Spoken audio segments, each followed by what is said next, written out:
신자는 예수 믿는 사람입니다. 여러분 예수 믿으시죠? 네. 신자는 예수를 믿고 그가 가라고 하시는 길을 따라가는 사람입니다. 예수를 믿고 따라가려면 예수가 누구신지 알아야 할 것입니다. 그러려면 예수를 만나야 합니다. 어떤 예수를 만나야 하는가? 다시 사신 부활의 주님을 만나야 합니다. 제가 이 부활의 주님을 만난 이 일에 대해서 오늘까지 17번 계속 말씀했습니다. 더 하고 싶은데 저는 끝내야 되겠습니다. 그러나 정말로 여러분, 나 같은 인생도 찾아오시는 부활의 주님을 만나시는, 그 주님을 만나서 나의 주시며 나의 하나님이시라고 고백하는 그와 같은 체험적인 신앙 고백이 여러분 속에 분명히 있어지기를 축원합니다. 예수님이 제자들을 하나씩 불러 모으셨는데 주로 갈릴리 사람들입니다.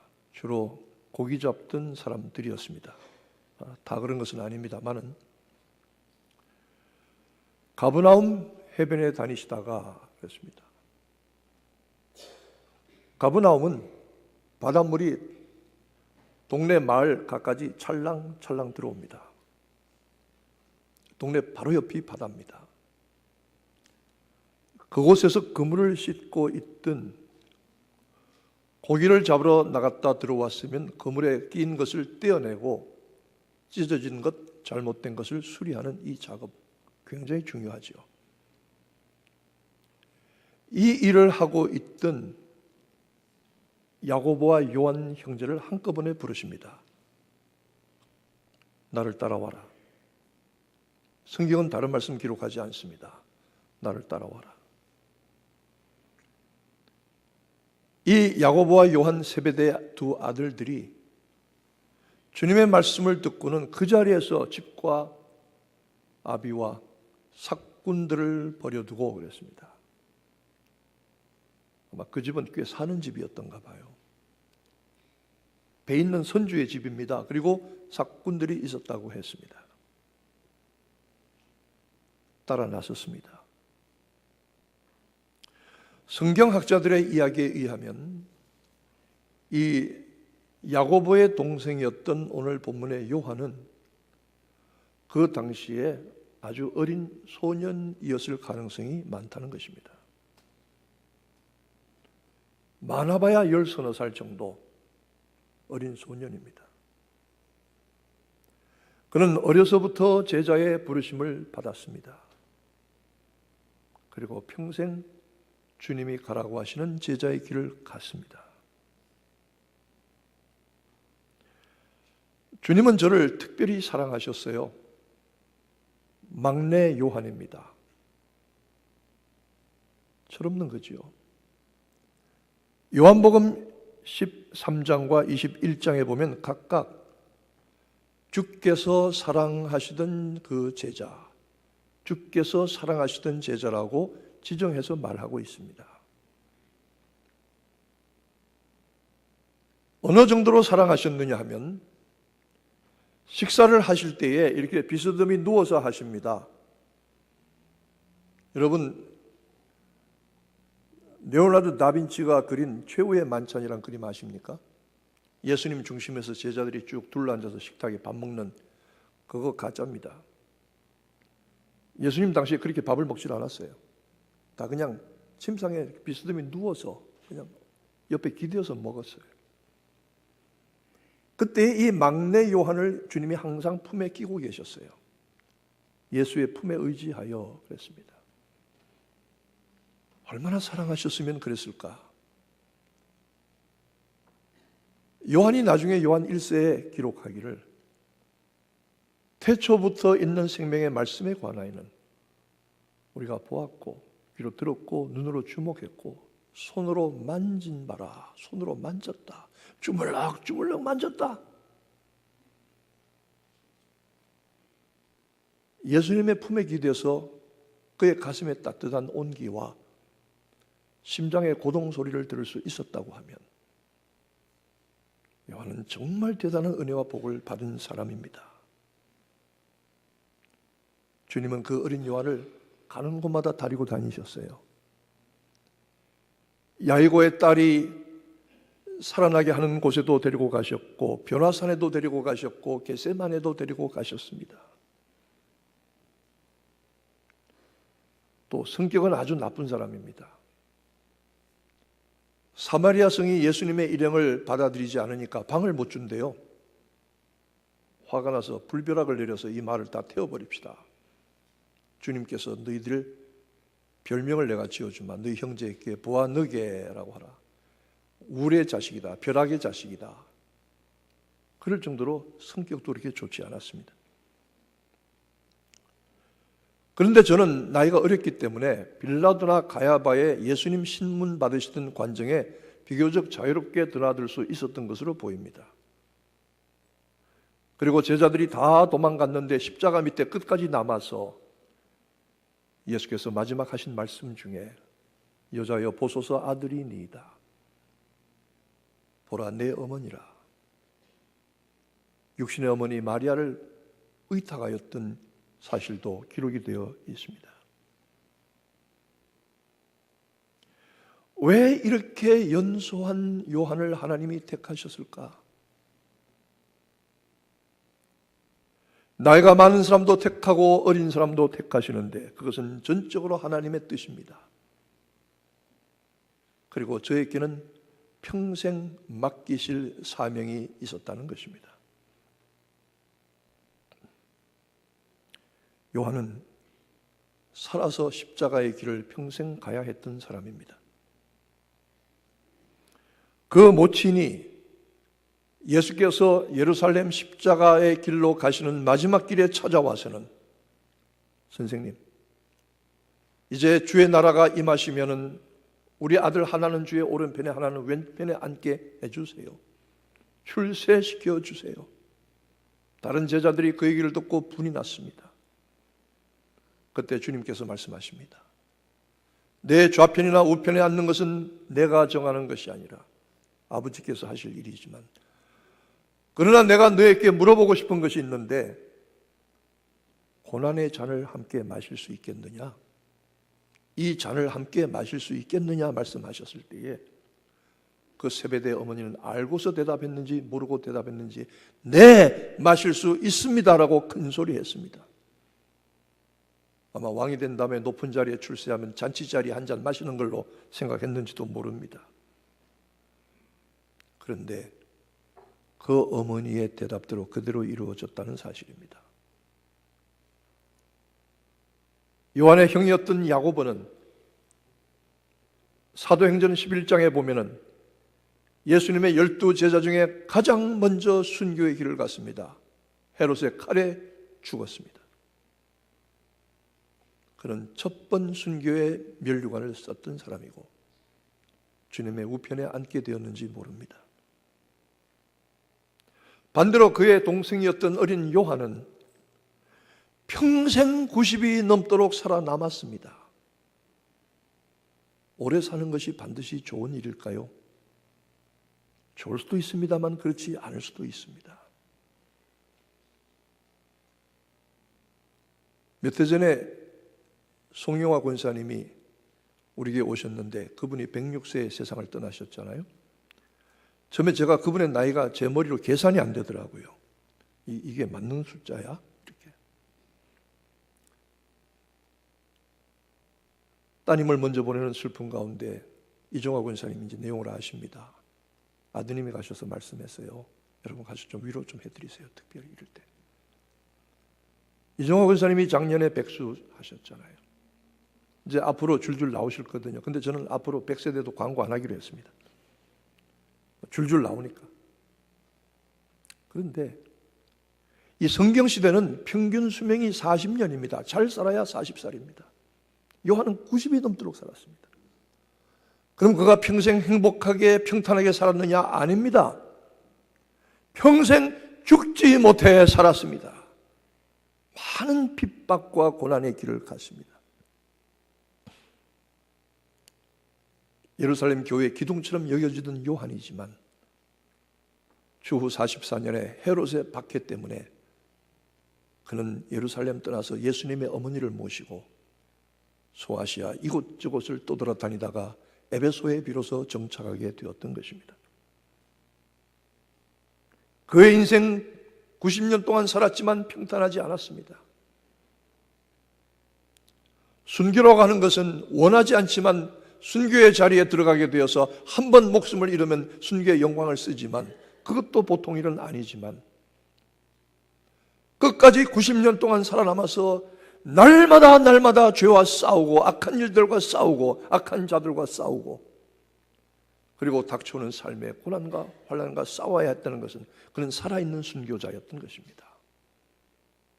어떤 면에서는 이 일이 더 귀중하지 않은지 모르겠습니다.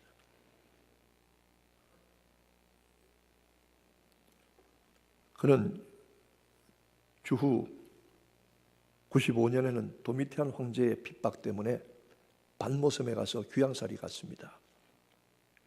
여러분, 제가 반모에 가봤더니 완전히 돌섬이더라고요. 돌밖에 없어요. 돌밖에. 산 전체가, 섬 전체가 돌이에요. 돌. 그곳 광산의 채석장에 죄수들을 보내서 강제 노동을 시켰던 곳입니다. 90살이 넘어가는 노인이. 하나님께서 왜 어떤 사람은 야고보는 일찍 죽게 하시고 요한은 이렇게 길게 살게 하셨는가? 모릅니다. 저도 모릅니다. 하나님 마음대로 하시는 일입니다. 지난달에 70대 초반에 권사님 두 분이 가셨어요. 왜 그래 빨리 가요? 뭐가 그래 급해요? 속상해요. 모질고 악한 사람들은 잘 죽지도 않아요. 남의 기생전 싫은 소리도 못하고 선하게 살던 분들이 왜 하나님께서 이렇게 먼저 데려가시나?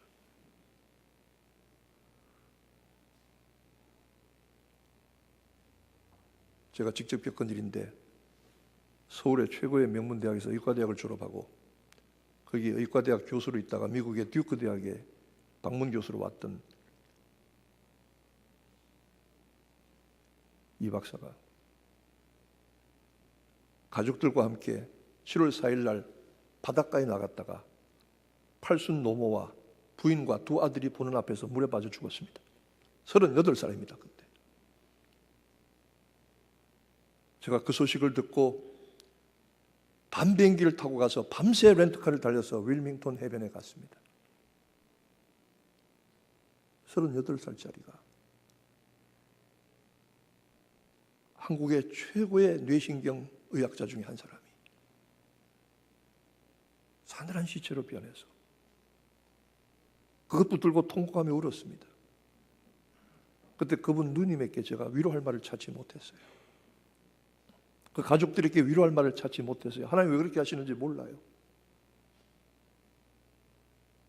이사야 57장은 우리에게 간접적으로 답을 줍니다. 의로운 사람들이, 정직한 사람들이 먼저 세상을 떠난다. 그들은 평안의 침상에 들어갔는데 이 땅에 화가 닥치기 전에, 화액이 닥치기 전에 하나님께서 저들을 먼저 데려가신 줄을 깨닫는 자가 없도다. 저는 그 가족에게 이렇게 위로했습니다. 이분은 38살밖에 안 살았지만 자기가 할 일을 다 감당한 줄로 믿습니다. 우리 살아남은 사람들은 하나님께서 아직 못 채웠으니 기회를 주시는 거 아니겠습니까? 하나님께서 이런 삶도 살게 하시고 저런 삶도 살게 하십니다. 나 그것은 전적으로 하나님의 뜻이라고 밖에는 우리가 받을 수 없습니다. 그렇게 인정할 수밖에 없는 것입니다. 90살이 넘도록 살아있는 순교자의 모양으로 온갖 핍박과 고난을 겪으면서 갔던 요한은 그러나 하나님께서 그에게 맡겨주신 사명을 끝까지 잘 감당했던 것입니다. 오늘 성경 본문의 요한은 너희들의 형제된 요한이 밤모섬에 갔다가 주께서 주의 날에 마지막 때에 이루어질 일들을 예언 계시를 보여주셨는데 나는 그때 주님의 영광의 주님을 다시 만났다. 그 주님이 내게 나타나셔서 7 촛대 사이로 다니면서 7별을 쥐고 계시는데 7 촛대와 7별은 교회와 영들이라. 장차 마지막 때에 일어날 일들을 내가 네게 다 말하리니 적어서 기록하고 세상에 알리라고 하신 주님을 만난 일들.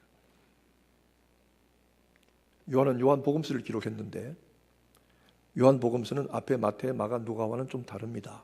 그래서 요한복음을 제4의 복음서 혹은 영적 복음서, 독수리의 복음서 이렇게 말합니다.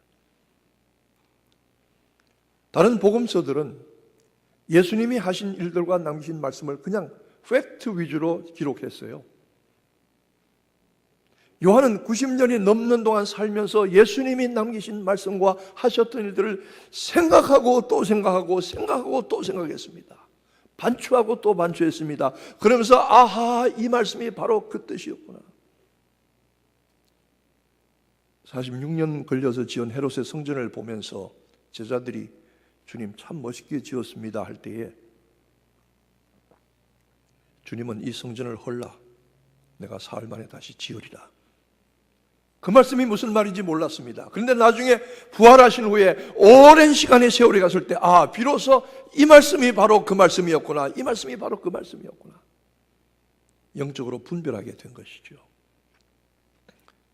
그리고 그는 요한 1, 2, 3서를 기록했으며 계시록을 우리에게 남겨주는 사명을 다 감당했던 것입니다. 요한이 살아있는 순교자의 길을 90이 넘도록 가면서 그가 마지막에 에베소 교회에서 목회를 하였는데 전하는 말에 의하면 이 90이 넘은 요한을 청년들이 부축하고 강단에 올렸습니다. 설교하려고 올린 거 아닙니다. 그냥 강단에 올라가기만 해도 저 얼굴이 주님을 바라보았던 그 얼굴이다. 저 얼굴이 예수를 직접 보았던 그 얼굴이다. 부활의 주님을 만났던 그 얼굴이다. 그 얼굴만 봐도 은혜가 된다는 것입니다. 그 요한이 축도하는데 다른 말 하지 않고 형제들이여 서로 사랑하시오. 우리 주님이 그렇게 말씀하셨습니다. 그 말씀밖에 안 했다는 거예요. 요한이 평생 주님의 말씀을 반추하고 반추하면서 그가 오늘도 요한 1, 2, 3서를 통해서 우리에게 가르쳐주고 있는 우리 그리스도인들의, 우리 신자의 부활한 주님을 만난 사람들의 2가지 가장 중요한 신앙의 덕목에 대해서 말씀하고 있는 것은, 첫째는 만일 우리가 우리 죄를 자백하면 저는 미쁘시고 의로사 우리 죄를 사하시며 모든 불의에서 우리를 깨끗하게 하실 것이요 하나님의 거룩하심이 여러분의 것 되기를 바랍니다. 예수 그리스도의 보혈로 거룩한 믿음과 삶과 심령이 되어지기를 축원합니다. 요한이 요한 1, 2, 3서에서 강조해서 하시는 말씀입니다. 그리고 그는 또 한 가지, 사랑은 여기 있으니 우리가 하나님을 사랑한 것이 아니요 하나님이 우리를 사랑하사 독생자를 보내셨습니다. 너희가 서로 사랑하라. 너희가 서로 사랑하라. 거룩한 믿음의 삶과 성도의 형제의 사랑을 요한 사도가 강조했습니다. 여러분, 우리 신앙에 남는 게 2가지, 그거밖에 뭐 더 있습니까? 거룩한 삶을 사는 것하고 형제간에 사랑하는 것 말고 뭐가 더 있습니까? 뭐 대신할 게 더 있습니까?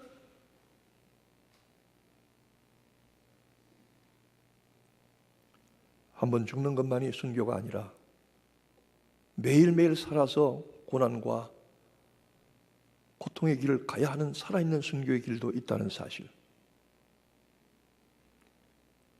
어쩌면 여러분들 가운데 어느 누구도 이 같은 길을 오늘 가고 있는지 모릅니다.